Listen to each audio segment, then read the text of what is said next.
Olha, os flamenguistas que me perdoem, mas eu acho que o Botafogo é o símbolo do Rio de Janeiro. Eu acho que é um clube muito carioca, representa muito o Rio de Janeiro. O Botafogo é um clube muito louco, um clube que tinha um cachorro que entrava em campo e virava os jogos pro Botafogo. Eu acho que o Botafogo, mesmo nas dificuldades, são muitas, ele é forte, ele cresce e ele é mais apaixonado ainda. Eu sou um botafoguense de dormir enrolado na bandeira, né? Porque eu adoro o Botafogo. Eu não me sinto um torcedor, eu me sinto um botafoguense.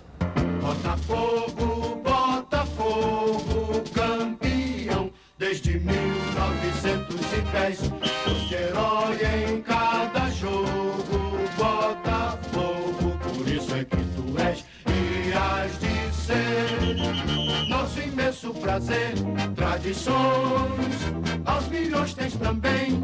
Tu és o glorioso, não podes perder pra ninguém. Entre os chamados deuses do futebol, pelo menos um tem time escolhido: Botafogo. Nenhum clube do Brasil mantém uma relação tão estreita com os céus, com o destino. Nenhum torcedor do Brasil é tão místico, tão supersticioso e, ao mesmo tempo, tão certo de que há coisas que só acontecem mesmo com o Botafogo. Aqui a superstição vive aqui no Botafogo, né? E faz parte. Mesmo quando as coisas estão muito tranquilas e no momento bom, você tem que criar alguma coisa. O botafoguense tem que criar alguma coisa para que essa mística apareça e cria uma áurea, né, que é muito peculiar ao Botafogo. Não estou puxando a brasa para nossa sardinha, mas eu não conheço ninguém tão apaixonado. Assim, eu tivesse que me definir numa palavra, né, assim, aquela palavra que diria melhor quem eu sou, seria botafoguense. Não adianta falar, não, usa óculos, não, é careca, é carioca. Nada disso ia definir tão bem quanto sou botafoguense. Acho que ali tem as características já, um certo fervor de torcer pelas coisas, essa sensação de que vai tudo dar errado de uma hora para outra. Essa paixão de se entregar às coisas, isso acho que define muito bem, está tudo contido na palavra botafoguense.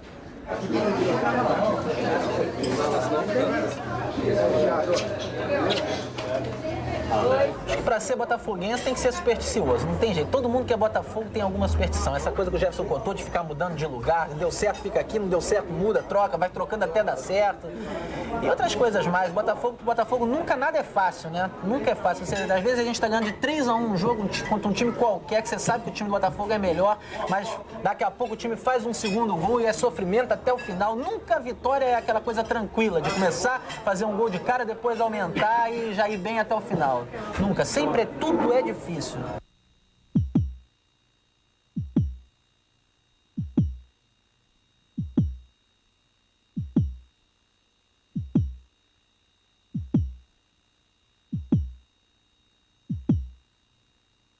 Nesses momentos de dificuldade, a paixão ela não termina, ela aumenta. Mas a necessidade de ir lá e tentar mudar as coisas e tentar colocar o Botafogo da forma que sempre foi, papel importante dentro da nossa sociedade, nós nos afastamos. Mas não deixamos de ser apaixonados. Eu nunca deixei de ir à arquibancada e é ali que eu vou sempre. Frequento o setor 21 da arquibancada, exatamente desde que o Botafogo foi jogar com o Flamengo, empatou durante a semana de 0-0 e depois eu fui assistir Flamengo e Bom Sucesso pela Taça Guanabara de 68, os velhos botafoguenses se lembram disso, que o Flamengo, ao empatar com o Botafogo, foi jogar com Bom Sucesso precisando apenas do empate para ser campeão da Taça Guanabara. O Maracanã lotado. E eu fui, obviamente, para o lado oposto da torcida do Flamengo e entrei nesse local e o Bom Sucesso ganha de 2-0, o Botafogo vem correndo e vem decidir o título com o Flamengo e nós ganhamos de 4-1 o jogo, fomos campeões e eu estava ali assistindo. Então, desde 1968 que eu assisto os jogos do Botafogo naquele local. A gente se conhece, entende? Também tem aquele negócio dos 18 caminhos na Kombi, tinha aquela história. O Botafogo está marcado pelo extraordinário em vários momentos de sua história. A começar pela fundação, graças à iniciativa de um garoto de apenas 14 anos, Flávio da Silva Ramos. Em 1904, Flávio chamou amigos do colégio e começou a treinar um time no Largo dos Leões, utilizando as palmeiras como balizas. O nome do clube era Eletro. Até o dia em que a avó de Flávio, Dona Francisca, deu a ordem. Treinando em Botafogo, o nome do clube só pode ser Botafogo. Em seus primeiros anos de existência, o Botafogo conquistou 3 títulos cariocas. Mas logo veio um período de 18 anos sem troféus. Quem poderia dizer, portanto, que o clube sairia do jejum para conquistar o tetracampeonato carioca de 32, 33, 34 e 35? Feito que nenhum de seus rivais até hoje conseguiu repetir. No time, craques como Leônidas da Silva e Nilo Braga, um baixinho que marcou 69 gols na campanha do Tetra. Nessa época, o clube tinha um tesoureiro que logo se transformaria no presidente mais carismático de sua história. Carlito Rocha era um figuraço, né? Eu escrevi, inclusive, tem um livro aí em que são crônicas a respeito de futebol, e eu escrevi um livro a respeito do Carlito. Essa superstição toda que persegue o Botafogo vem do Carlito Rocha, né? Que amarrava as cortinas dos banheiros das mulheres, que achava que na hora do pênalti no Maracanã, se o Cristo Redentor tivesse coberto por uma nuvem, os jogadores do Botafogo perderiam os pênaltis. Eu escutei várias histórias do Carlito, interessantes, até com o Biriba. Porque o Biriba era um vira-latinha que era do Macaé. O Macaé era um come-dorme daqueles reservas que nunca entrava. Ele tinha esse vira-latinha. Um dia ele entrou em campo, o Botafogo estava perdendo, ele fez xixi na trave, o Botafogo virou o jogo, o presidente era supersticioso, achou que era o Biriba, o Botafogo foi campeão em 48 em cima do Vasco, que tinha o maior time da época. Eu tenho ele como um mito, como um dos maiores presidentes que o Botafogo já teve, junto com o Dr. Paulo Azeredo, o Dr. Altemar Dutra de Castilho, que faleceu recentemente. O que o Borrachinha fez? Sabe quem é o Borrachinha? Eu nem sei onde está o Borrachinha. Onde ele estiver agora, eu sou grato a ele o resto da minha vida. É mais que... O que ele fez naquele jogo em 79? Teve um jogo aos 40 minutos, o Júnior entrou, deu uma porrada no ângulo. O cara, ele pegou aquilo ali, foi o Carlito Rocha que empurrou ele lá. Também é cercada de superstição a história da casa do Botafogo. General Severiano sempre foi um símbolo de sorte do clube. Treinando lá, o time já foi campeão 15 vezes. Quando perdeu a sede por problemas financeiros em 1976, os títulos sumiram. Foram apenas 3. Em 1994, em uma campanha emocionante, o clube recuperou o prédio. Um ano depois, foi campeão brasileiro pela primeira vez. O Botafogo, nesse período que ficou sem título, quase 20 anos, 21 anos, não teve ídolos. O último talvez tenha sido o Marinho Chagas. Tal. E daí a importância, em 94, 95, do Túlio para o Botafogo, porque ele trouxe uma nova geração de torcedores, entendeu? Nunca sujava de barro, de nada, sabe? Então eu gostava de ficar em pé, eu respeitava as pessoas. Se a bola está contigo, eu maneirava. Agora, se está comigo também, você vai maneirar, senão você fica na saudade. Foi nas instalações em estilo colonial de General Severiano que o Botafogo abrigou os maiores craques de sua história. Nilton Santos, Didi, Gerson, Jairzinho e Garrincha são jogadores que fizeram do Botafogo um clube conhecido mundialmente. Por causa de nomes como esses, até hoje os botafoguenses se orgulham de torcerem para o clube que mais cedeu jogadores às vitoriosas seleções de 58, 62 e 70. Na década de 60, foram 4 títulos cariocas e 3 do torneio Rio-São Paulo. Um ponta de pernas tortas que encantou o planeta com seus dribles é considerado o grande gênio botafoguense. Mas não é fácil para o botafoguense dizer qual de seus craques é o mais querido. Eu gostei muito do Garrincha, gostava muito do Garrincha. Eu conheci o Garrincha, inclusive, quando ele se chamava Gualicho ainda, né? Porque o primeiro apelido do Garrincha era Gualicho, que foi um cavalo que ganhou o Grande Prêmio Brasil aqui. Jairzinho, Gerson, até o São Vaz. Eu posso até citar o Mazolinha, que fez o cruzamento mais importante da história do Maracanã, que é aquele resultado no gol do Maurício. Levantamento, tirando o Zezinho, Ademir.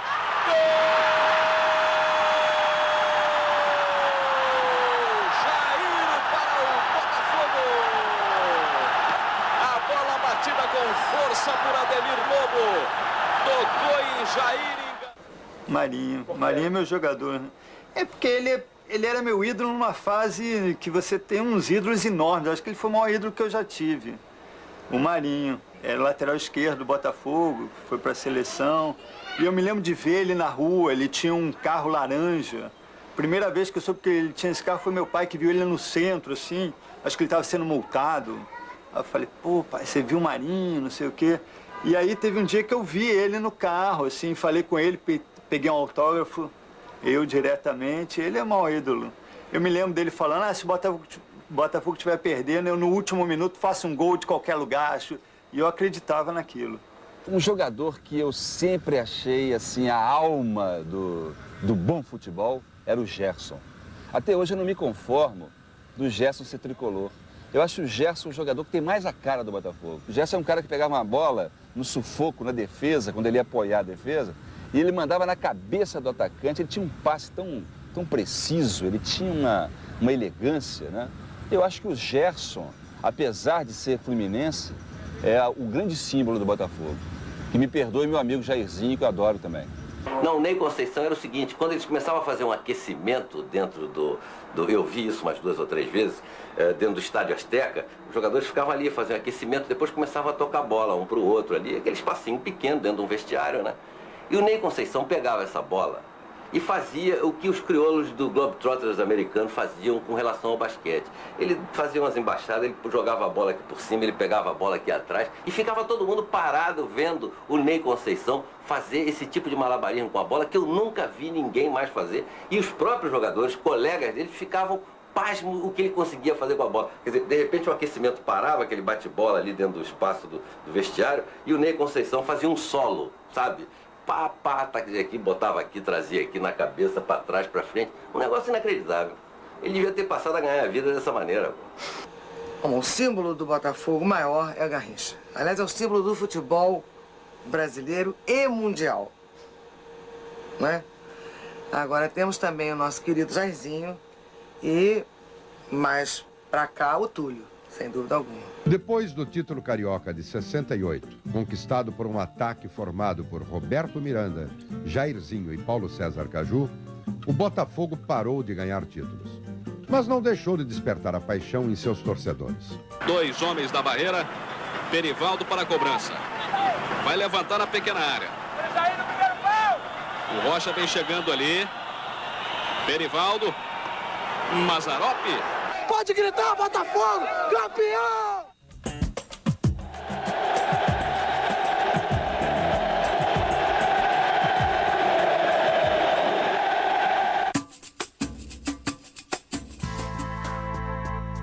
Bola no pé, um sonho na cabeça. Todos os anos, milhares de meninos tentam a sorte nos gramados em busca do ideal de dinheiro e fama do futebol. Mas quantos podem chegar lá algum dia? Craque de Bola. Programa inédito. Nesta quinta, 6h30 da tarde, no seu canal Campeão.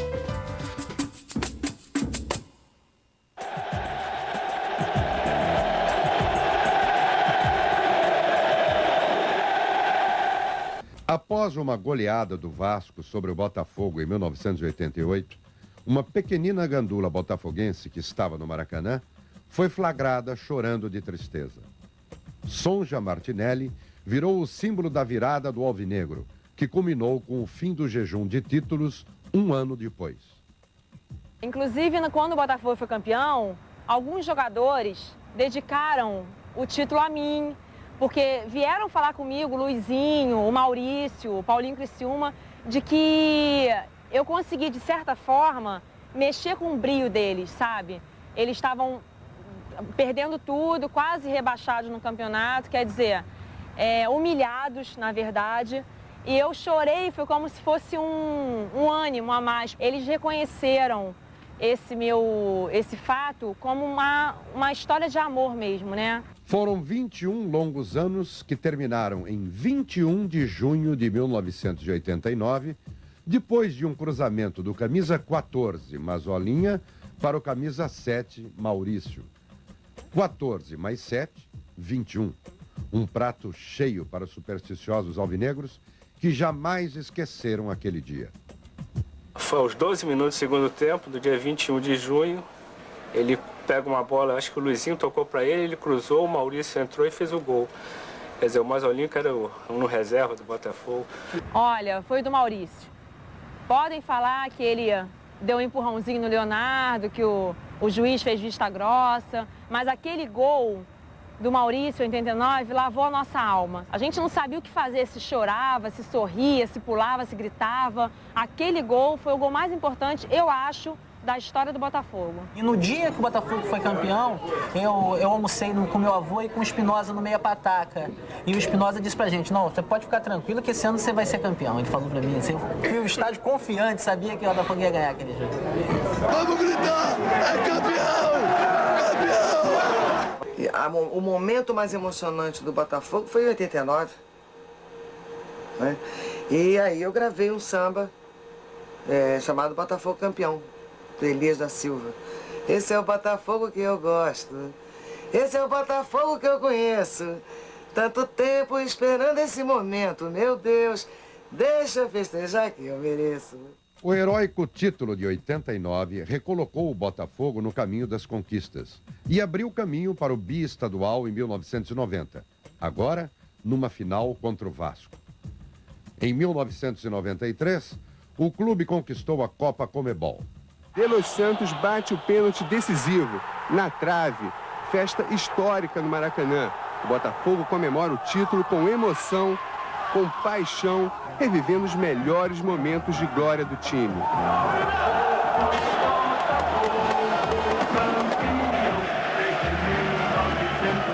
Até que a chegada de um atacante que havia sido artilheiro do Campeonato Brasileiro pelo Goiás marcou uma outra era na história do Botafogo.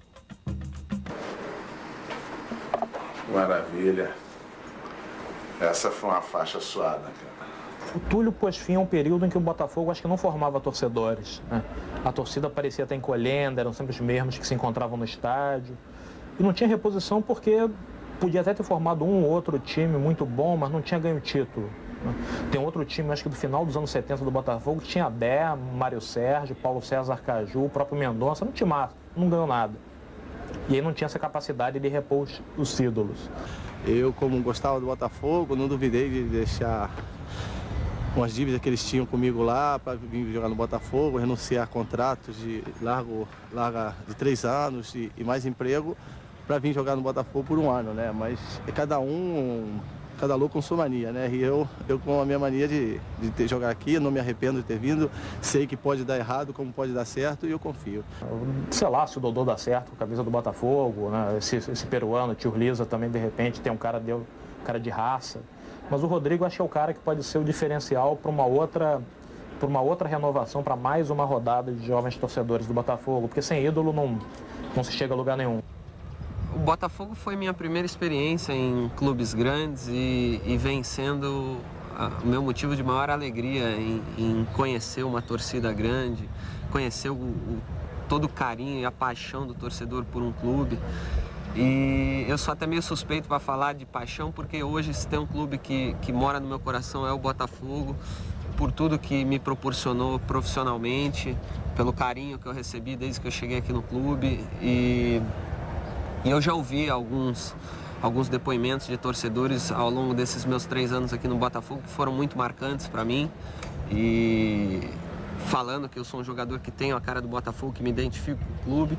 E eu acho que isso é recíproco. Do mesmo jeito que o Botafogo, o torcedor de repente se identifica comigo, o carinho da minha parte para com o Botafogo vai ser uma coisa inesquecível. Eu nunca vou esquecer disso, porque foi o clube que me deu a oportunidade, que abriu as portas para mim e que me recebeu com tanto carinho aqui.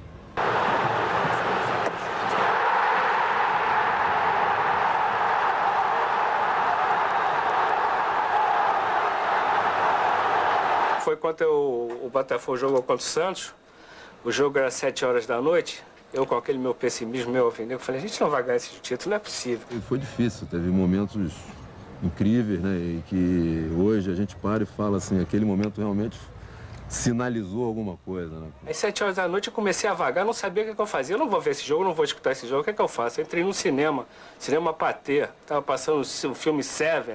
Seven é 7, Botafogo, né? Aí eu entrei, vou entrar nesse filme. Acabou às 7 horas, né? 7 horas da noite, 9 horas acabou o filme, né? E 9 horas se ganhar, ganhou, se não ganhar, não ganhou. Eu não vou ficar sem aquele sofrimento de ficar vendo televisão, porque eu não tinha mais coração pra isso naquela final. Achava que o Santos tinha mais time, coisa e tal. Achava, pô, não é possível, né? As coisas estão indo muito bem, né? Aí entrei, né? E quando acabou o filme era 10 para as 9, cara. O jogo não tinha acabado. Foram os 10 minutos mais longos da minha vida. Eu sei que eu comecei a andar em direção ao Museu de Arte Moderna, num domingo, sem ninguém. Falei, tô sozinho aqui, vou ser assaltado, tô ferrado. Aí perguntava por um vigilante, o cara perguntou, onde tá o jogo, amigo? Ele falou, 1-1. Mas o Santos tá bem. Eu falei, esse filho da mãe é Flamengo. Aí continuei andando, aí subi aquela rampa. Cara. Quando eu subi aquela rampa, cara, eu vi um cara com meio corpo pra fora no 455, num daqueles ônibus. Não, 455 não, aquele que vem pela Rio Branco não é 455, era 128, um desses ônibus. Aí o cara berrando Botafogo, eu falei, quanto foi? Parou ali na Esfinge, o ônibus, sabe aquela Esfinge, aquele bagulho lá? Eu parei o ônibus para dizer, quanto foi? Ele falou, ganhamos, vou para General Severiano. Aí foi só alegria, eu não sabia se eu ia para o aeroporto de General Severiano, eu sei que eu fui para General Severiano, depois do aeroporto, eu sei que acabou às 7 horas da manhã. Acho que a decisão, né, contra o Santos, tanto aqui como lá no Pacaembu, foi um jogo inesquecível por ser uma decisão, por ter aquele clima, aquela rivalidade antiga, né, de Santos e Botafogo que tinha na época. Jogava o Pelé no Santos, o Garrincha no Botafogo, então foi um jogo aí que acho que eu nunca vi tanto botafoguense na rua depois daquele título. Quando a gente chegou aqui no Rio de Janeiro, era aeroporto lotado, as ruas botafoguenses, até eu acho que o pessoal que mais antigo, que estava na cama, levantou do seu leito, pegou a camisa no fundo do baú e saiu para a rua para comemorar, então foi um negócio inesquecível. O avião parecia um ônibus na hora do rush, voltando, cheio, lotado, cara, com gente sentada até no chão, cara, uma loucura. E eram para ir pro Galeão, depois descemos no Santos Dumont, invadido a pista, com gente fumando, quer dizer, uma coisa meio louca, né? Eu prevejo a vitória, a vitória contra o Flamengo dos reservas, eu cheguei em casa, o jogo era 8h30, eu cheguei em casa 7h30, eu vi um 464. Eu ia pra casa, alguma coisa me guiou, entrei no ônibus, cara, que nem um sonâmbulo, que nem um... Sabe o que é? Cheguei no Maracanã, eu falei, caramba, a gente vai ganhar esse jogo, cara. Tá escrito, eu vou sofrer os 90 minutos, mas a gente vai ganhar. O cara fez aquele gol pra me sacanear, logo no começo, né? Eu falei, caramba, 90 minutos de sofrimento. Eu me lembro que tinha um cara do Bombeiro, da Defesa Civil, ficou eu e ele vendo do jogo, sabe aonde? Lá fora, no Maracanã, ali ao redor. A gente não viu o jogo, a gente ficou dentro do túnel, olhando. Aí, faltando 5 minutos, eu consegui ainda olhar assim. Foram 5 minutos terríveis para mim. O Flamengo pressionando, a gente acabou ganhando. Imagina, eram 30 mil flamenguistas e 1000 botafoguenses. Saiu pela rua que nem doido. E passando pela torcida dele, eles não conseguiam fazer nada, porque eles não acreditavam o que estava acontecendo. Então, foi um negócio à toa. Eu falei, vou ser esmagado aqui. Eu não sei, eu fiquei me perdido. Eu fui andando, de repente eu estava dentro da Vila Mimosa. Eu não estava entendendo mais nada, cara. Foi uma vitória justa, não foi? Mesmo depois de uma excelente campanha, a torcida alvinegra não cantou vitória antes do tempo. Mas depois do golaço de Dimba aos 33 minutos do segundo tempo, chegava enfim a hora de comemorar o título. Gritar "eu tô maluco" e repetir a rebolada de Edmundo para a torcida vascaína. Sabe a dança da bundinha? Vai dançar lá em São Januário. Aqui a gente vai, é a dança do Sidney Magal, Betinho. Só aqui, ó.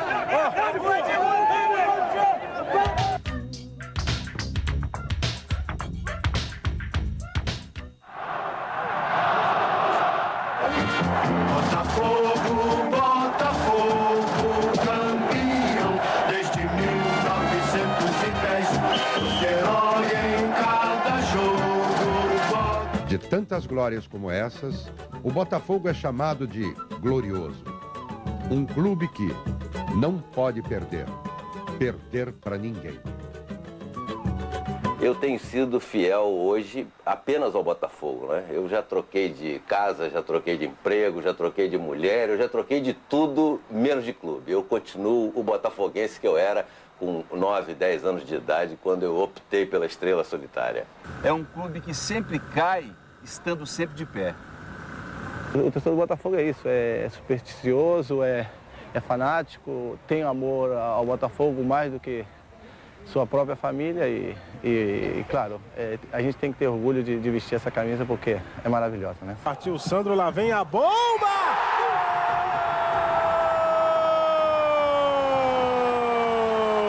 É do Botafogo! Sandro cobrando falta! 36 minutos do segundo tempo!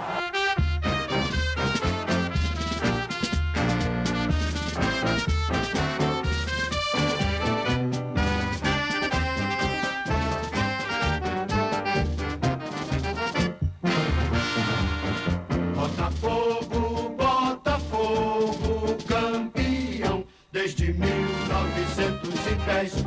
Foste herói em cada jogo, Botafogo, por isso é que tu és e has de ser nosso imenso prazer.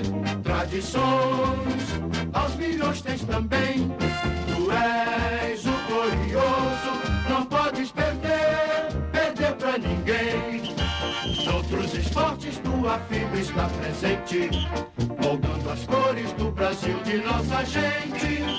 A estrada dos louros, um facho de luz, tua estrela solitária te conduz. Botafogo, Botafogo, campeão desde 1910. Fosse herói em cada jogo, Botafogo, por isso é que tu és e has de ser nosso imenso prazer. Tradições aos milhões tens também.